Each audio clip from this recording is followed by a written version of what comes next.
शरबत क्या है? शरबत एक ऐसा ड्रिंक है जिसे गर्मी में पीने से थोड़ा ठंडा का एहसास हो, ना कि नफरत और सांप्रदायिकता का एहसास हो।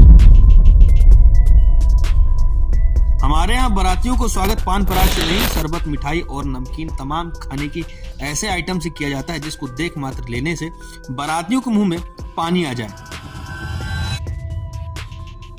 शरबत उन्हीं में से एक है और शरबत में अगर नाम रुआवजा का हो तो सोने में सुहागा। पूरे बारातियों की रात ही बन जाती थी और तमाम खातिरदारी के बाद पान का बीड़ा, कत्था चूना लगा करके तब बाराती लबाब बना करके शांति से शादियों का मजा लेते थे। तब ये दारू का शादी में उतना बोलबाला नहीं हुआ करता था जितना अब है।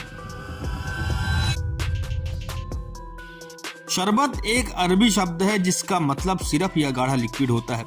तो बाबा ने तो शरबत जिहाद फैलाने की कोशिश की है, तो बाबा जी को सबसे पहले अपनी जुबान को गुनाइल से साफ करके बालों को त्याग करके प्रायश्चित करना चाहिए। हिंदी में शरबत नाम का कोई शब्द ही नहीं है। शरबत को हम लोग हिंदी में अगर बात करें, उसके पर्यायवाची की बात करें तो मधु पराका कह सकते हैं।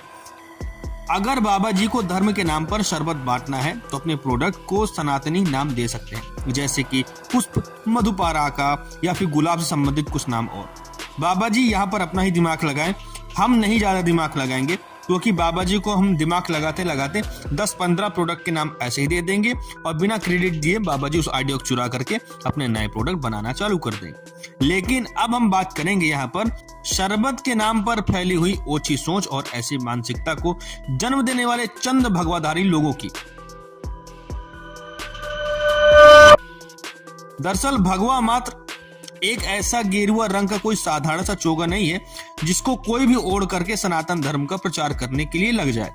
भगवा एक वो जिम्मेदारी है जिसको निभाना अच्छों को नहीं आता है, इसलिए आजकल फिल्मों में भगवा का कुछ ज्यादा ही मजाक बनाया जाता है। खैर ये तो अलग बात है, इसको हम यहाँ क्यों घुसेड़े, यहाँ पे उसको भगवा को घुसेड़ना सही नहीं होगा। अब आते हैं अपने मुद्दे शरबत के ऊपर, जिसका बाबा रामदेव ने लड़ाई का एक अलग ही मुद्दा बना दिया है, मात्र इसलिए ताकि उनका बनाया हुआ शरबत ज्यादा बिके। जो एक व्यापारी की अच्छी मानसिकता हो सकती है कि अगर उसने एक अच्छा प्रोडक्ट बनाया है तो बिके, लेकिन मार्केटिंग की इस स्ट्रेटेजी से हमको कोई ऐतराज नहीं है। बाबा रामदेव का गुलाब ज्यादा बिके या फिर रुआवजा ज्यादा बिके, बस ग्राहक को एक अच्छा सामान चाहिए जो उसके लिए बेहतर हो, क्योंकि वो बेहतर सामान के लिए बेहतर पैसा चुकाता रहा है और ग्राहक को कोई फर्क नहीं पड़ता है। एक अच्छी चाय बगल की दुकान वाला अली दे या 4 दुकान के बाद आने वाला बजरंगी चाय वाला, ग्राहक को मतलब होता सिर्फ अपने सामान से, ना कि धर्म, जात, पंच, बिरादरी और मजहब से। ना ही उसको कभी इसका फर्क पड़ा है, ना ही पड़ेगा और ना ही पड़ना चाहिए। ऐसे बहुत से सामान हैं जो हिंदुओं से बेहतर पूरी दुनिया में कोई नहीं बना सकता है, लेकिन कुछ ऐसे सामान भी हैं जो पूरी दुनिया में मुसलमानों से बेहतर और कोई बना ही नहीं सकता है। बाबा रामदेव का कहना है कि दूसरा शरबत पियोगे तो मस्जिद मदरसे बनाओगे और ये वाला पियोगे तो मंदिर और गुरुकुल बनेंगे। जरा एक बार सोचिए, दोनों का मतलब तो एक ही हुआ ना। अगर हम यहाँ पर आपका सपोर्ट करें तो उससे हमारा क्या फायदा होगा? क्या आप अपने गुरुकुल में मुफ्त में शिक्षा देते हैं या सैकड़ों गौशाला आपने खोल रखी है? आपने कितना परोपकार का काम किया है, थोड़ा आप हमको ये भी बताइए। आपसे तो लाख गुना बेहतर अनिरुद्धाचार्य है, जो कम ज्ञानी जरूर है लेकिन परोपकारी आपसे लाख गुना ज्यादा है। लेकिन एक बार हम हमदर्द के इतिहास पर भी अपनी थोड़ी सी नजर मारें, वो भी जरूरी है। उनकी कुछ बातें हैरान करने वाली जरूर हैं। दरअसल हमदर्द की स्थापना 1906 में दिल्ली के हकीम हाफिज अब्दुल मजीद ने की थी, जो एक यूनानी चिकित्सक थे। और ये कंपनी शुरू में एक छोटी सी दवाखाना थी, देसी दवाइयों की दवाखाना थी, जो बाद में यूनानी दवाखाना और खाद्य कंपनी के रूप में बदल गई। और हकीम हाफिज अब्दुल मजीद को यूनानी चिकित्सा में काफी ज्यादा गहरी रुचि थी और उन्होंने एक क्षेत्र में महत्वपूर्ण योगदान दिया था। चौंकाने वाली बात यह है कि हमदर्द पाकिस्तान की स्थापना मोहम्मद हकीम सईद ने 1948 में भारत पाकिस्तान के विभाजन के बाद कराची में की थी और इससे पहले हमदर्द की स्थापना 1906 में हकीम हाफिज अब्दुल मजीद ने भारत की दिल्ली स्थित राजधानी के दिल्ली कौजगाजी में की थी, जो अविभाजित भारत में था। विभाजन के बाद हकीम मोहम्मद सईद पाकिस्तान चले गए थे और उन्होंने वहां पर हम लेबोरेटरी की स्थापना की थी, जो बाद में हमदर्द पाकिस्तान बन गया। इसके बाद पाकिस्तानी हमदर्द ने बांग्लादेश में कंपनी की नींव डाली और इन तीनों देश में बनने वाली ज्यादातर दवाइयों में रुआवजा का फार्मूला एक ही था और तीनों जगह रुआवजा बनाए जाते थे। यही वजह है कि रुआवजा भारत, पाकिस्तान और बांग्लादेश के बाजारों में खूब बिकता है और इनका फार्मूला एक है। और सबसे ज्यादा फायदेमंद कोई कंपनी थी तो पाकिस्तान में हमदर्द लेबोरेटरीज थी। लेकिन चौंकाने वाली बात यह है कि पाकिस्तान और बांग्लादेश की जो हमदर्द लेबोरेटरीज है वो वक्फ को दान कर दी गई थी जिंदा रहते ही इनके संस्थापक के द्वारा।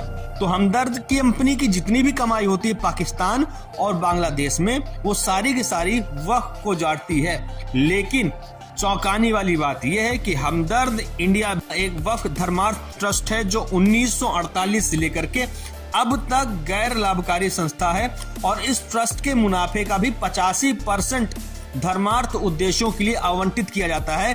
यानी कि सीधी सी भाषा में इनका पैसा मदरसों और मस्जिदों के लिए दिया जाता है। वक्फ के नाम ये हमदर्द इंडिया प्रॉपर्टी में रजिस्टर्ड है। तो अजीत अंजुम अपनी 3 वीडियो में अपना ज्ञान फैल रहे हैं देशभक्त होने का, समाज को सुधारने का। वो अपने पास अपना ज्ञान रखे, अपना ज्यादा मुंह ना खोले। आपके ऊपर हम चरित्र के ऊपर उंगली नहीं उठाना चाहते हैं। आपकी मुलाजिम की सैलरी कितनी है उस पर हम आपकी उंगली नहीं उठाना चाहते हैं। अगर इन मुद्दों पर हम उंगली उठाने लग गए आपके ऊपर तो आपकी धोती ऊपर से गीली और नीचे से पीली हो जाएगी। इस वक्त देश का मुद्दा क्या होना चाहिए? बनारस की वो लड़की जिसको ड्रग दे करके 1 हफ्ते तक जगाया गया, उसके साथ गलत काम किया गया, न जाने क्या किया उसके साथ किया गया, वो मुद्दा ज्यादा जरूरी है। यह शरबत जैसा एक बेतुका बयानबाजी। आप तो जांच पड़ताल में लग गए। सीबीआई क्राइम पेट्रोल दस्तक बना रहे हैं हमदर्द की फैक्ट्री में घुस करके। वाह अंजुम जी वाह, क्या देश में और कोई मुद्दा नहीं बचा है? क्या देश में रोजगार पर्याप्त मिल गए हैं? सबको रोजगार मिल गए हैं? जो आप रुआवजा की 10-15 फ्री की बोतलों के लिए कौन तिवारी है, कौन सचिन है, कौन क्या कर रहा है? मन तो कर रहा कि आपकी वीडियो को उठा करके ही उसकी सच्चाई पूरी तरह से दिखा दूं और आपकी वीडियो की पोल पूरी तरीके से खोल दूं, लेकिन आपके ऊपर समय बर्बाद करने का मेरा कोई मूड नहीं है। अगर आपका शरबत रुआवजा बेहतर होता जरूर लिया जा सकता था। और फिलहाल अभी तक हमने गुलाब का भी इस्तेमाल किया है जो बाबा रामदेव ने बनाया है और रुआवजा का भी इस्तेमाल किया है, लेकिन दोनों को हमने बिना भेदभाव के इस्तेमाल किया है, बिना कुछ सोचे समझे इस्तेमाल किया। तो चलिए एक नजर दोनों के ऊपर मार ही लेते हैं कि आपकी सेहत के लिए कौन अमृत है और कौन सही होगा। हम उसी को लेंगे जो हमारे परीक्षण में सही निकलेगा।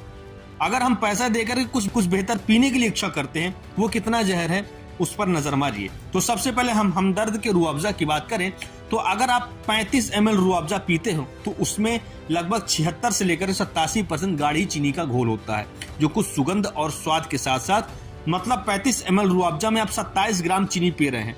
और आप अगर लगातार पूरे गर्मी रोज रुआवजा पीते हैं तो आप डायबिटीज के मरीज हो जाओगे। 35 ml के एक गिलास में आप पूरे दिन के चीनी का कोटा पूरा कर सकते हैं और उसे ओवरलोड भी कर सकते हैं। वहीं रुआवजा की 750 ml की बोतल में 88% गाढ़ी चीनी का घोल है, तो वहीं बाबा रामदेव के देशभक्ति वाले शरबत में 99% चीनी है। और उसके पूरे दिन का जो नुकसान का आंकड़ा बताएं तो पूरे दिन में जितना आदमी को 6 सिगरेट पीने से नुकसान नहीं होगा, उससे कहीं ज्यादा नुकसान आपको ठंडक देने वाला ये शरबत दे ही देगा। तो इस मामले में ना बाबा रामदेव सही है और ना ही हमदर्द का रुआवजा। तो आप लोग इन बकवास भरी बातों से दूर रहिए, इन बेवकूफों के चक्कर में न भटकिए। जो प्रोडक्ट आपको सही लगता है उसको खरीदिए, भले ही वो हमदर्द का हो, डाबर का हो, वैद्यनाथ का हो, पतंजलि का हो या किसी और XYZ कंपनी का हो। हमारी आवाज का हिस्सा बनिए और दबी चीख बनने से अच्छा है गूंजती हुनकार जरूर बनिए।